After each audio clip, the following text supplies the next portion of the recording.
Back now at 7:42 with the skyrocketing number of children being diagnosed with ADHD. The New York Times reports there has been a 53% increase in the past decade.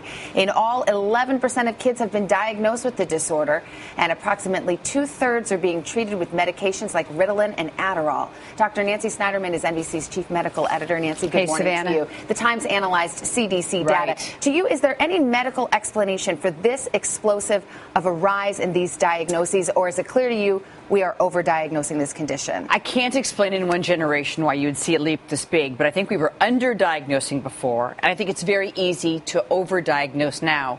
If you have a child with ADD or ADHD, it requires not just a how's Billy doing, but a very rigorous battery of tests. And I think a lot of times doctors in schools and sometimes parents get a little lazy wanting to have to go through the whole process. A lot of people look at numbers like these and suspect that parents or educators or doctors frustrated with typical childhood behavior may be too quick to reach to this diagnosis and the prescriptions that come with it. Well, look, I'm one of those parents. I've been down this road. I know exactly what this is like, and I have to defend the pharmaceutical industry because a lot of people say, well, it's just big pharma pushing drugs. No, I think it is parents who don't know what to do. It's doctors who say, fine, try this. And it's a school system that, frankly, hasn't changed over 150 years. So, yes, we have rambunctious boys. And what don't we have? We don't have recess. We don't have experiential learning. We have sit down on your chair, look at the blackboard, and do things I wrote like we always have.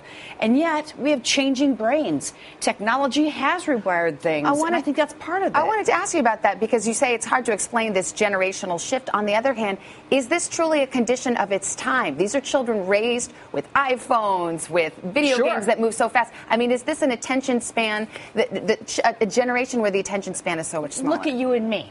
That BlackBerry is being tweeted by you every 15 seconds when you're on that desk. And yes, that's a technological shift. And so if you as an adult feel really connected to this and you didn't even grow up with it, imagine what it is like when you're a 2-year-old and you get your first iPad. You bet their brains are going faster and they bore more easily. And so there's, one of those old books, Teacher, the geranium in the windowsill just died and you went on talking. I think that's part of what we're looking at.